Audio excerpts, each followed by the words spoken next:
संस्कार, सास बहू की मजेदार कहानी। अरे बहू, ये क्या छौंक दिया, खसक उठ रही है। माँ जी, कोफ्ते बना रही हूँ। लेकिन मैंने तो कोफ्ते बनाने के लिए नहीं कहा। वो माँ जी, आप लेटी हुई थी तो मैंने सोचा अपनी मर्जी से सब्जी बना लेती हूँ। हाँ हाँ, अभी 4 दिन हुए नहीं इस घर में आए और अभी से अपनी मन मर्जी चलाने लगी तुम तो। एक हमारा जमाना था, अपनी सास से बगैर पूछे कभी चाय भी नहीं बनाई। रेणुका जी का पारा 7वें आसमान पर था। नीलम की शादी को 20 दिन हो गए थे। धीरे धीरे उसने घर के काम की जिम्मेदारी अपने ऊपर लेनी शुरू कर दी, क्योंकि घर का काम तो घर की बहू को ही करना पड़ता है। पहले 2-4 दिन तो सासू माँ खुद ही रसोई में खड़े होकर उसे समझाती रहती थी कि क्या बनाना है और कैसे बनाना है। नीलम ने सोचा, चलो मैं नई हूँ तो अच्छा है, सबकी पसंद नापसंद समझ में आ जाएगी। लेकिन उसे ये पता नहीं था कि हमेशा सासू माँ की इजाज़त लेकर ही कोई भी काम करना पड़ेगा। मायके में तो भाभी खुद ही रोज खाना बनाती थी। मम्मी ने उन्हें तो कभी नहीं बताया कि क्या बनाए क्या नहीं। दूसरे दिन सर्फ के डब्बे को खाली देखकर रेणुका जी नाराज होने लगी। 10 दिन पहले डब्बा भरा था, इतनी जल्दी खाली भी कर दिया। अब सर्दियों में इतने कपड़े होते हैं धोने के लिए, इसलिए रोज मशीन लगानी पड़ती है, तो सर्फ तो लगेगा ही ना। लेकिन सासू माँ को उससे भी शिकायत है।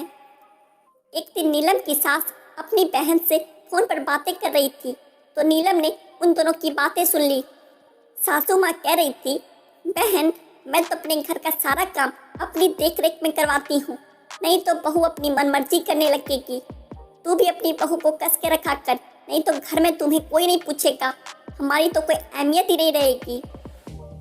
अब धीरे धीरे नीलम को समझ आने लगा था कि सासू माँ को हर काम अपनी मर्जी से करवाने की आदत क्यों है। उसने मन ही मन कहा, चलो सासू माँ की इच्छा भी पूरी कर देते हैं। अगले दिन सुबह उठते ही नीलम ने सासू माँ से पूछा, माँ जी, चाय बना लूँ क्या? हाँ बना लो, सासू माँ ने उगते हुए कहा। चीनी कितनी डालूँ? 1 चम्मच। हाँ। थोड़ी देर बाद, माँ जी, नाश्ते में क्या बनाना है? आलू की सब्जी और पराठे बना ले। सासू माँ खुश हो रही थी कि बहू आज तो सारे काम पूछ पूछ के कर रही है। वो पूजा करने के लिए बैठने ही वाली थी कि नीलम ने फिर आवाज लगाई, माँ जी, कितने आलू की सब्जी बनानी है? अब बहू इतना पूछ रही है तो सासू माँ भला कैसे न बताए, उन्हें रसोई में जाना ही पड़ा।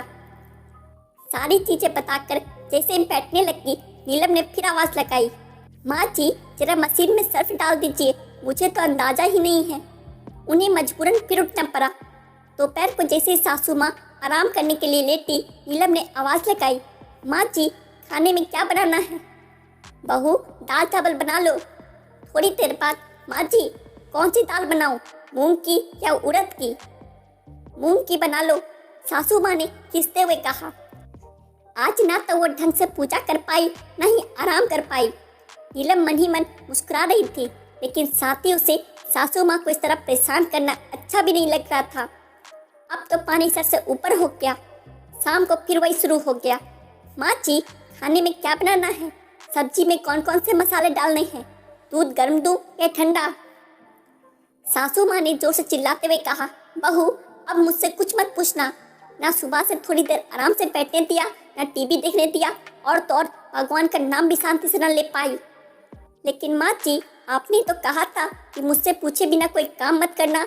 हाँ कहा था, तो क्या सारा दिन मेरी चक्री बनाओगी?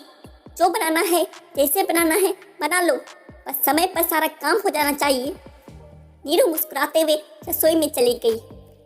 आशा करता हूँ दोस्तों, आपको सास बहू की यह छोटी सी मज़ेदार कहानी अच्छी लगी होगी। ऐसी और कहानियों के लिए हमारे चैनल द हिंदी ज्ञान स्टोरी को सब्सक्राइब करें। धन्यवाद।